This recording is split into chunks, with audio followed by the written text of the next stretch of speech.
Inter jugará una nueva final de Champions League. Venga, vamos allá.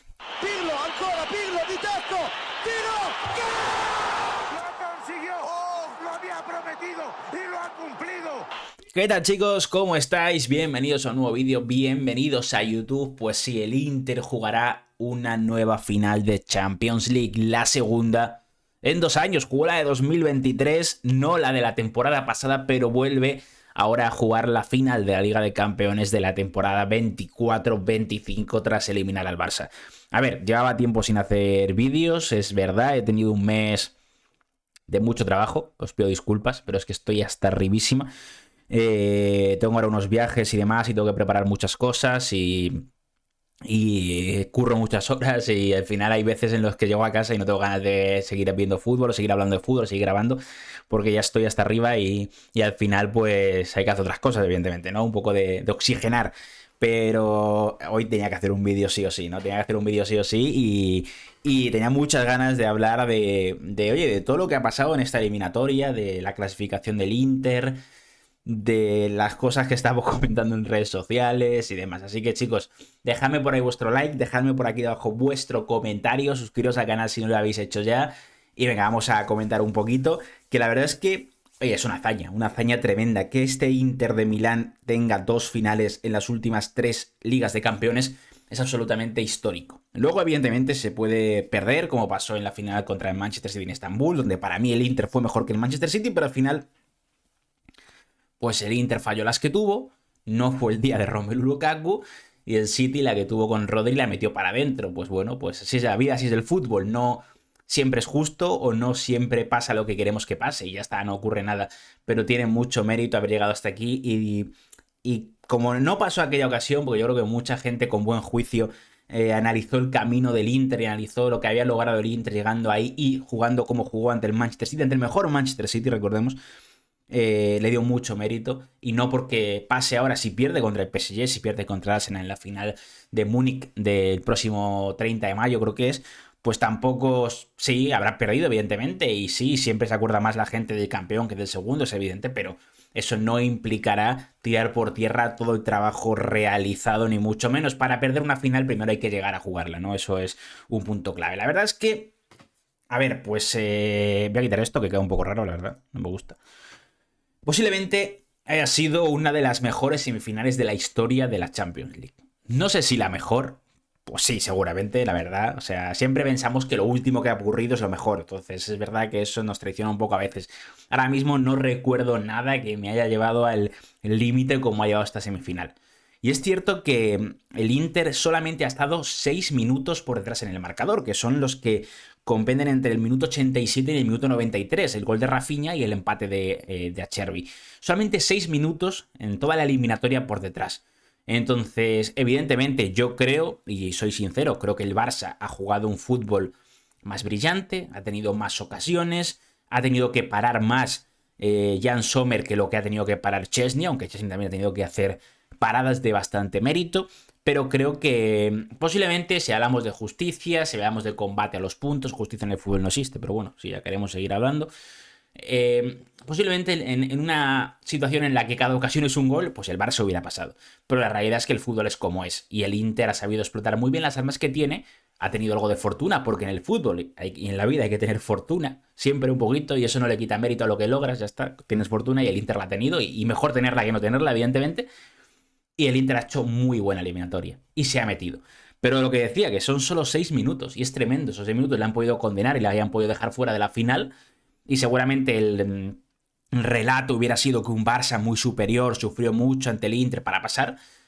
Pero solo se hubiera hablado de la superioridad del Barça. Y la realidad es que ese gol de Acerbi del minuto 93, ¿qué hacía Acerbi ahí? Comentaba Inzaghi después del partido en rueda de prensa que él no le dijo nada, simplemente fue el instinto de Acerbi el que le llevó a irse arriba y marcó el gol, ¿no?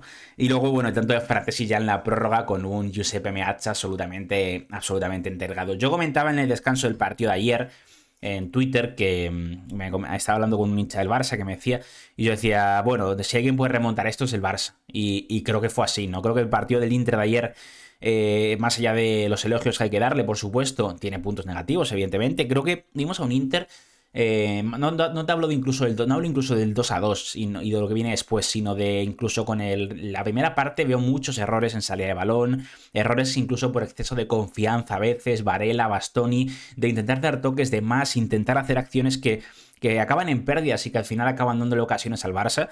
Y ya ahí, incluso con el 2-0, yo pensaba, sí, el Inter tiene un resultado maravilloso, pero la realidad es que hay algo que no me está convenciendo demasiado, ¿no? No sé, veía acciones que invitaban a pensar que el Barça iba a marcar gol y a partir de ahí pues el Inter podía venirse abajo y la verdad es que es lo que ocurre, ¿no? Es verdad que el Inter tiene ese gol anulado a Chervi por fuera de juego claro, luego es verdad que el Barça mete el golazo que marca Eric García y a partir de ahí se reengancha rápidamente al partido y el Inter retiembla en las piernas y el Inter se hunde, ¿no? Luego pues el fútbol es el fútbol, ¿no? El Barça llega a ponerse 2-3, el gol del Barça con el 2-3 es seguramente cuando ambos equipos ya veían la prórroga a la vuelta de la esquina y luego el gol de Chervi que es absolutamente impensable que acabe llegando, pero que acaba llegando. Antes de nada, el tema de la polémica. ¿Yo qué queréis que os diga? Para mí la acción es porque se está metiendo un relato que creo que tampoco es el correcto. Quiero decir, se está repitiendo como un mantra el tema de Marchiniak, que arbitraje en contra del Barça, tal y cual. Sí creo, en mi opinión, que puede haber beneficiado un poquito más al Inter que al Barça, pero tampoco me parece algo desmesurado. Me explico. Para mí la única acción realmente dudosa es la del penalti del Lamine Yamal de Mkhitaryan que saca dentro fuera. Un penalti en el que en ese momento le sacan amarilla a Mkhitaryan, antes no tenía tarjeta amarilla, ¿vale? O sea, no tenía que haber sido expulsado por esa acción, ni mucho menos. Un penalti que saca fuera. Habría que ver también las imágenes, si realmente las imágenes el contacto parece que inicia fuera pero acaba dentro, cuál es el designio del árbitro. A partir de ahí, la posible mano que se pide de Acerbi, si no recuerdo mal, bueno, pues yo las imágenes que he visto me parece que puede dar aquí, que puede dar aquí, que puede dar... O sea, que decir, no hay una imagen clara que muestre dónde da, pero a mí desde lejos me parece que puede dar una posición en la que puede no ser mano. El penalti para mí sobre Lautaro me parece... Vamos, os digo una cosa, de primeras no me parecía penalti, creo que creía que tocaba balón y una vez ves la repetición, vamos, es un penalti catedralicio, sin ningún tipo de duda. Podemos hablar incluso de la no expulsión en base a revisión del VAR de Íñigo Martínez por el escupitajo a Francesco Acerbi también. Ni lo he querido mencionar en redes sociales ni nada, y nadie está haciendo mención a eso. Tampoco de la acción en la que Marciniak se desentiende completamente de la jugada y pita, dando la espalda a la acción, cuando Varela se quedaba solo contra Chesney en una acción en la que pita con el tiempo marcado, ok, pero sabemos que el 100% de las ocasiones, a veces, si hay una jugada en ataque, se puede dejar un poquito más. Tampoco he dicho ni mu. Y luego está la supuesta falta de Denzel Dumfries sobre Gerard Martín en la acción del gol de Acerbi. Claro, a cámara lenta todo es falta. ¿Que hay un contacto? Puede haberlo. ¿Que es suficiente para dejarse caer o para quitarle la pelota? Pues en mi opinión no. En mi opinión es una acción del juego y simplemente lo que hace es anticiparse Denzel Dumfries. Dicho esto, si la gente quiere vender el relato de que el arbitraje ha sido decisivo, de que el arbitraje ha sido tal, de que el arbitraje ha sido cual, pues mira, que cada uno haga exactamente lo que quiera. A mí no me importa absolutamente nada. Yo creo que el Inter ha hecho muchos méritos también para clasificar y que Inzaghi y el equipo Nerazzurro primero ha sabido levantarse, igual que ha sabido levantarse el Barça, que recordemos que ha levantado en dos ocasiones el 2-0 en contra. Y este Barça va a ser campeón de Champions el año que viene, el siguiente, alguno. Lo va a ser porque tiene un equipo impresionante. Lo cual también habla de que es muy difícil ganar la Champions, ¿eh? Es muy difícil ganar la Champions, solamente lo gana uno de muchos equipos favoritos que hay temporada tras temporada. Pero qué decir, el Inter ha sabido explotar todo y también ha sabido levantarse cuando estaba prácticamente muerto, cuando fue con ese gol de Rafinha. Seguramente muy pocos equipos se hubieran reenganchado al partido y el Inter sí fue capaz de hacerlo, ¿no? A ver, quería comentar varias cosas. Una que yo creo que no se ha entendido... Bueno, no sé, sí, creo que se ha entendido la mayoría, pero se ve que hay gente, bueno, sabemos cómo funcionan las redes sociales, que hay gente para todo, macho, la verdad, pero bueno. Este tema. A ver, yo creo que se entiende perfectamente, pero bueno, hay gente que no. Y ya lo he tenido que aclarar por Twitter. A ver, la realidad es la que es. El mérito del Inter es aún mayor porque el Inter no es un equipo que esté construido para ganar la Champions. Que luego el Inter sea capaz de alcanzar 2 finales en 3 años no implica que el objetivo del equipo en agosto sea ganar la Liga de Campeones. De verdad, si nos ponemos a analizar, si nos ponemos a entender, si ponemos a ver un poco cómo es la situación del calcio, nadie en su sano juicio puede colocar la obligación a un equipo del calcio de ganar la Liga de Campeones, porque es que me parecería absolutamente injusto que luego el Inter trabaje realmente bien y haya conseguido que jugadores que llegaron por un precio muy bajo se revaloricen de una forma sublime, no implica que su obligación sea ganar la Champions. Estamos hablando de un equipo con una edad media que roza los 30 años, de un equipo que tiene un beneficio de 114 millones de euros en las últimas 4 temporadas, de un equipo que primero vende y luego ficha, de un conjunto que tiene que saber, o una afición que tiene que pensar en cada mercado si se le va a ir una estrella en el siguiente. Es decir, es increíble lo que están haciendo.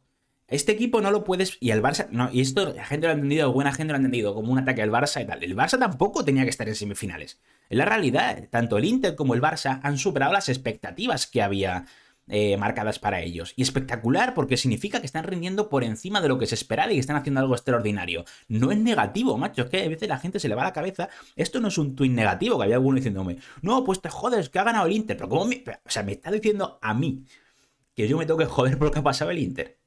O sea, a veces me dicen unas cosas impresionantes. Bueno, dicho esto, volviendo a este tema, o sea, el Inter, tú no le puedes exigir al Inter que compita con los equipos de la Premier, que compita con el PSG, que compita con lo que gasta el Bayern, que compita con lo que gasta el Real Madrid. Evidentemente, eso no quita que él tenga un equipazo, que Inzaghi ha hecho un trabajo tremendo, pero las opciones con las que tiene, las opciones con las que parten los equipos mencionados respecto al Inter de armarse cada temporada, de preparar una plantilla mejor o peor, son muy superiores respecto a las que tiene el Inter. Y te hablo del Inter y te hablo de casi cualquier equipo italiano. Es verdad que la Juve este año sí ha gastado mucho, pero ha sido una inversión que, seamos sinceros, no es sostenible y que tendrán que vender esta temporada y tendrán que cuadrar cuentas, porque es que eso no es sostenible para el calcio, porque el calcio ingresa mucho menos de lo que se ingresa en otros países o en otras ligas o en otros equipos top que pueden invertir mucho más en su equipo. Vamos a ver que el Inter está jugando con múltiples jugadores que han llegado a coste cero. Recordemos, ok, lo de Onana y Sommer le ha salido espectacularmente bien, no hay ningún tipo de duda, es uno de los movimientos increíbles de las últimas temporadas. Pero recordemos que el Inter vende a Onana como el mejor portero de aquella Champions que pierden del Manchester City por 50 millones de euros. Vende a un titular y tiene que fichar a un Sommer que encuentra en una situación en la que Sommer se iba a quedar como suplente en el Bayern por 7 millones de euros. Ok, es una masterclass que se ha acabado demostrando, pero en aquel momento dejan ir al mejor portero de la Champions para fichar al que se iba a quedar suplente en el Bayern.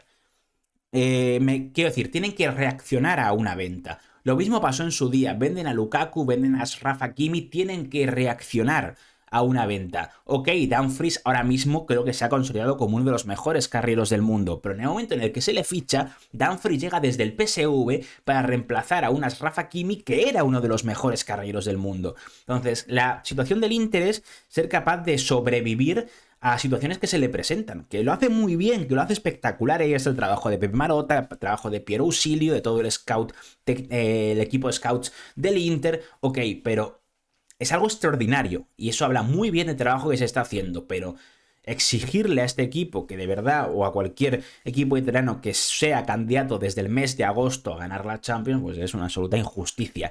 Que por otro lado, caer en octavos ante el Feyenoord, ante el PSV es lamentable. Por supuesto que sí, porque Feyenoord, PSV y compañía tienen menos recursos todavía que tú.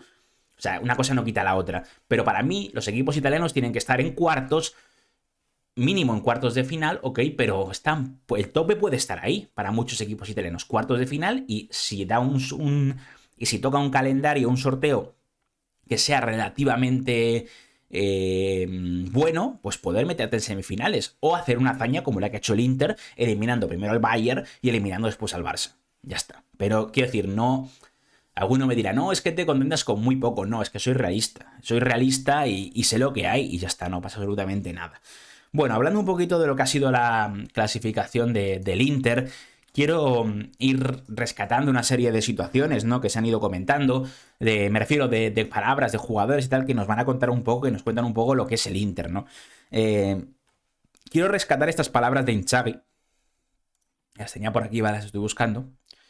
Se ven un poco en pequeño, pero bueno, se ven y si no os las leo. Dijo Inzaghi tras el partido: Lautaro debía estar de baja 15 días, pero jugó a los 6. Fratesi se vendó, no entrenó ayer, tomó un analgésico y se puso a disposición. Pasamos poco tiempo con las familias, jugamos en Semana Santa, siempre jugamos, pero gracias a ellos siempre podemos volver a casa contentos. La verdad es que más allá de que el Inter sea una gran familia y más allá de que ese sea un punto sobre el que gira evidentemente todo, también hay gente, ¿no?, que ha criticado estos días, ¿no? Es que el Inter no va a ganar el triplete. Hombre, es que lo mismo, si ningún equipo italiano está preparado para ganar la Champions, ¿qué equipo italiano está preparado para competir a la vez en 3 competiciones? Pues mucho menos. Quiero decir, si un equipo italiano logra el triplete, es increíble. Solamente se ha logrado una vez en la historia. Es que es muy difícil ganar el triplete. Es muy complicado conseguirlo, ¿no? Y este Inter luego jugará el Mundial de Clubes también en junio. O sea, va a seguir compitiendo, va a seguir compitiendo, va a seguir compitiendo. Yo creo que lo de Lautaro, que también tengo por aquí otras palabras, a ver si las saco, del propio Lautaro. Fijaos, ¿no? Decía, estaba en problemas, no sentía bien la pierna, pasé 2 días llorando en casa. No era lo que quería, ¿no? Jugar, me puse una venda apretada y salí al campo. Así vivo, así soy y así vivo el fútbol. La verdad es que lo de Lautaro ha sido tremendo. Más allá de que es verdad que yo creo que hay un momento ya en el que empieza a perjudicar y quizás tarda un poco en quitarlo Inzaghi del campo, porque el Inter quizás estaba jugando con uno menos y Lautaro estaba tieso. Recordemos que es un jugador que tenía para 15 días de baja, ha jugado al sexto, ha marcado el gol del 1-0 y ha forzado el penalti del 2-0. O sea, quiero decir, tremendo. Y el orgullo que le debe dar a un aficionado del Inter, ¿no? Que su capitán se entregue de tal forma, ¿no? Poniendo en juego su capacidad física por ayudar al Inter, tiene que ser absolutamente mayúsculo.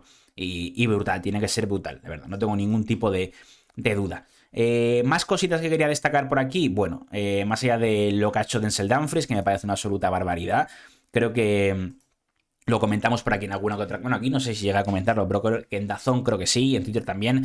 La eliminatoria del Barça del Inter pasaba por recuperar a Dumfries y a Marcus Thuram. Lo de Dumfries, que llevaba de baja, creo que eran 45 días, jugó un rato ante la Roma y fue titular en Montjuic. Vamos, o sea, un nivel absolutamente impresionante. Hay gente que me dice, no, es que estaba antes Gerard Martín. Bueno, si tú has visto, claro, eso me lo dice gente que no ha visto ningún partido del Inter esta temporada. Los que habéis visto los partidos del Inter esta temporada, la campaña de Dumfries es apoteósica. O sea, antes de la lesión era el mejor lateral del calcio sin ningún tipo de duda. Estaba marcando más goles que nunca y estaba teniendo una incidencia en el juego del Inter más grande que nunca. Por eso en el momento en el que se cae Dumfries, el Inter sufre muchísimo, porque Darmian es un buen comodín. Darmian es un jugador de fondo armario que yo creo que te firmaría cualquier equipo de Italia ahora mismo, la verdad. Le hemos visto jugar de central derecho, de lateral izquierdo, de lateral derecho. Un poco que reprochar a Darmian, pero creo que evidentemente la diferencia ofensiva que hay entre Dumfries y Darmian es abrumadora. Y la diferencia entre lo que te puede dar Dumfries, que te permite un escape por la derecha impresionante, de mandar un melón arriba y que Dumfries lo gane, no te lo puede dar Darmian. Entonces, desde el primer momento, el impacto de Dumfries fue el que fue. Un gol y 2 goles y una asistencia en el partido de ida, 2 asistencias ayer. Chapó, o sea, la clasificación del Inter no se explica sin un Dumfries que evidentemente supongo que seguirá en el Inter, salvo que llegue una oferta astronómica, que puede llegar, pero por eso te digo, al final, la sensación de lo que volvemos a lo de antes. Si Dumfries hace la temporada que hace en el Barça, si Dumfries hace la temporada que hace en el Inter, en el Manchester City, en el Liverpool incluso, en equipos, digamos, que en el PSG, tú sabes que son jugadores que hacen una temporada enorme y sabes de forma verídica y totalmente racional que no se van a marchar, que van a seguir, que salvo que se le cruce un cable o llegue una oferta absolutamente fuerísima de mercado, no se van a ir. Pero tú sabes que jugando en el Inter, cualquier jugador se puede ir, porque la realidad es la que es. Cualquier jugador puede ser vendido. Entonces, porque es la realidad, tienen que aprender a sobrevivir, y si llega una oferta de 200 millones de euros, no por Dumfries, bueno, ni por ningún jugador, 200 millones de euros lo venden a cualquiera, evidentemente, pero si llega una oferta de 120 millones de euros por Lautaro, pues a lo mejor se le vende. Si llega una oferta de 50 millones por Dumfries, a lo mejor se le vende. Si llega una oferta de 80 millones por Varela o por Bastoni, a lo mejor se le vende. Y equipos que he mencionado anteriormente ni se lo plantearían seguramente. Entonces, por eso he volviendo un poco a la situación no es la misma para el Inter que para otros equipos que están blindados ante estas situaciones, porque tienen suficiente pasta como para poder rechazar X ofertas y X situaciones, ¿no? Quería destacar por aquí varias cosas más que había visto. Bueno, esto de Frattesi me parece impresionante. Otro jugador que en algunos momentos de la temporada parecía que estaba fuera. Decía, esta es la belleza del fútbol, no tengo un talento increíble, pero nunca me rindo. Soy el último en rendirme y el primero en creer en ello.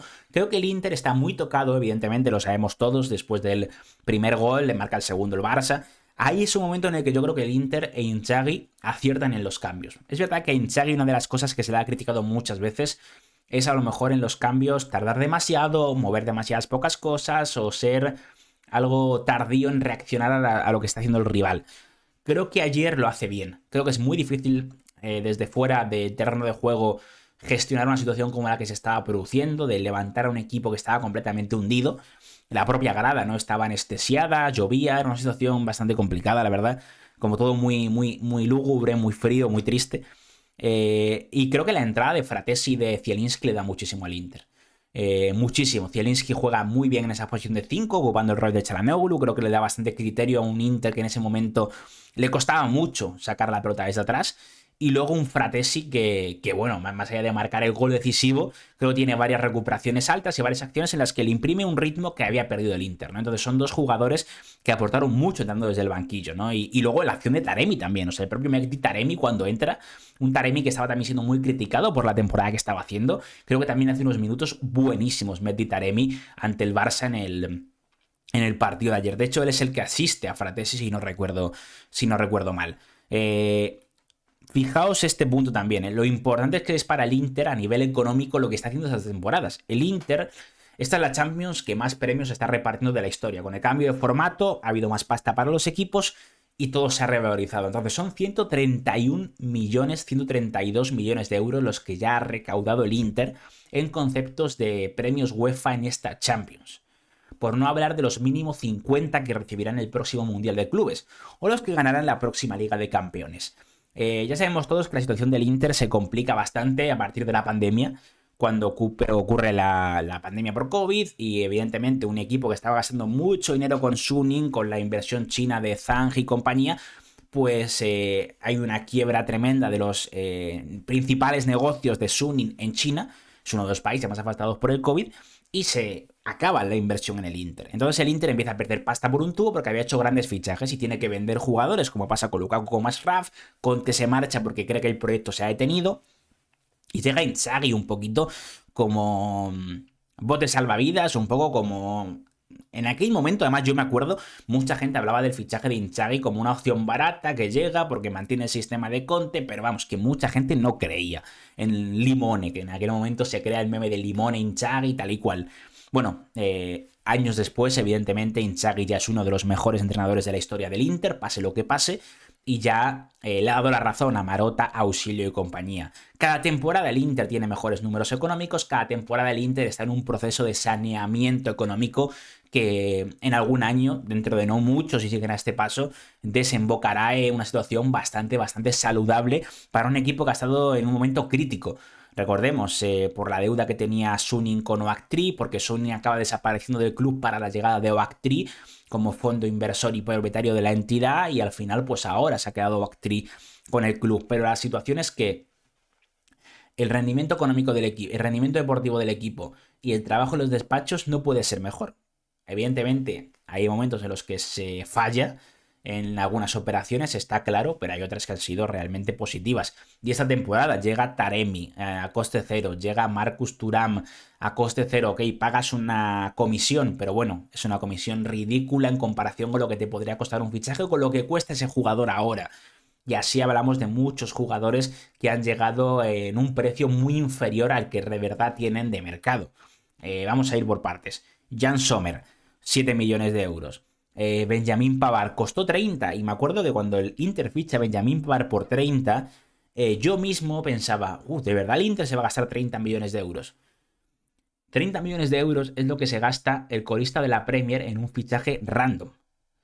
Y cuando el Inter paga 30 palos por un equipo, el Inter o cualquier equipo de Italia, porque se cree el contexto que todos ya entendéis, es una operación en la que decir, ostras, como esto salga mal es un drama. Porque es que no tienes más balas en la recámara. O sea, ese fichaje es tu fichaje de la temporada.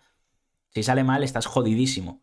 Pues no, el Inter también acertó con Benjamin Pavard. A Chervi costó 1 millón de euros. Bastoni, otro fichaje que en su día fue caro, pero 30 millones de euros le pagaron a Atalanta por Bastoni. ¿Cuánto vale Bastoni? Di Marco, un canterano que tuvo que salir cedido, que parecía que no iba a ser parte del equipo del Inter nunca. Llegó a jugar en el Parma, llegó a jugar en Suiza. parecía fuera de toda órbita, pues fijaos ahora lo que es. La opción de Dumfries, ya lo hemos dicho antes, se marcha Rafa, hay que fichar una alternativa. Dumfries creo que costó ni 20 millones de euros. Centro del campo, Varela llegó por unos 30 millones desde el Cagliari en su día. ¿Cuánto vale ahora? Aunque es verdad que la eliminatoria de Varela es para verla, sobre todo el partido de vuelta fue catastrófico. Çalhanoğlu llega como agente libre desde el Milan. La opción de Mkhitaryan, has resucitado a un jugador que parecía que iba a acabar retirándose. Lautaro costó unos 20 millones de euros. Marcus Thuram ha llegado como agente libre. Y luego hablamos de Taremi, de Arnautovic, de Zielinski, que llegó a coste cero. Fratesis es verdad que costó entre 30 y 40 millones de euros desde el Sassuolo. Bisek costó 6-7 millones de euros desde el Aarhus de Dinamarca. Que el Inter que hace fichando un pavo del Aarhus. Ok, Bisek no es el mejor central del mundo, ni mucho menos. Pero para un tío que ha costado 7 millones de euros es muy buen fichaje, evidentemente, porque Bisek, que ya es internacional por Alemania, ya cuesta 30, 40 millones de euros. Sin ningún tipo de problema, te los van a pagar si lo pones en el mercado. Bueno, pues así una ristra de jugadores, podríamos estar hablando, ¿no? La verdad es que la forma de la que tienen de competir los equipos italianos es hacer un trabajo increíble. Y pasa lo mismo con los equipos españoles, de media tabla, tabla alta, baja tabla. Tienen muchos menos recursos que equipos ingleses, que otros equipos top de Europa, pero a través de un buen trabajo, pues son capaces de sacar más de lo que se espera de ellos. Así que, chapó, no sé si el calcio volviera a tiempos de los 90, ¿no? Si cuando hubo tanta inversión y había tanto despilfarro, pues sería positivo, ¿no? Me refiero en el punto en el que, evidentemente, podrían fichar a mejores jugadores, está claro, y sería de nuevo la mejor liga del mundo, seguramente, pero seguramente se ficharía con menos cabeza y seguramente se ficharía con menos análisis. En aquel momento podéis repasar, ¿no? Fichajes que hacía el Inter de Moratti, por ejemplo. Había movimientos absolutamente catastróficos. Entonces, bueno, pues ahora hay que estudiar cada cosa, no se puede fallar y está claro que en ese aspecto tanto Inzaghi, con la conexión que tiene con Pepe Marotta, Piero Silio y compañía, están haciéndolo increíblemente bien. Entonces, bueno, os estoy pegando una chapa de casi media hora, pero quería hablar un poquito de todo esto. A partir de aquí no lo sé, no sé qué va a pasar. El Inter juega contra el PSG, juega contra el Arsenal, creo que el PSG para mí es el favorito a ganar la Champions en este momento. Es una final, todo puede pasar en Múnich y veremos qué ocurre. Dicho esto, si el Inter pierde la final, pues ¿qué queréis que os diga? Tampoco... O sea, evidentemente será muy triste para el calcio, evidentemente seguiremos sin campeón desde 2010 cuando la gana el Inter de Mourinho, pero no se puede tirar por tierra todo lo que ha hecho el Inter, que ha sido increíble. Así que nada, pues espero grabar más vídeos pronto, espero volver un poco a la dinámica. No es sencillo ni mucho menos porque estoy hasta arriba, además voy a ser papá de cara a el mes de septiembre y la verdad es que me está cambiando un poco la vida, evidentemente, como comprenderéis, así que tengo muchas cosas encima. Y bueno, pues nada, muchas gracias chicos por estar aquí, como siempre, muchas gracias por aguantar las reflexiones que hago y demás, y dejadme vuestro comentario aquí debajo, Nos vemos en el próximo vídeo, que a ver si puede llegar pronto. Hasta la próxima.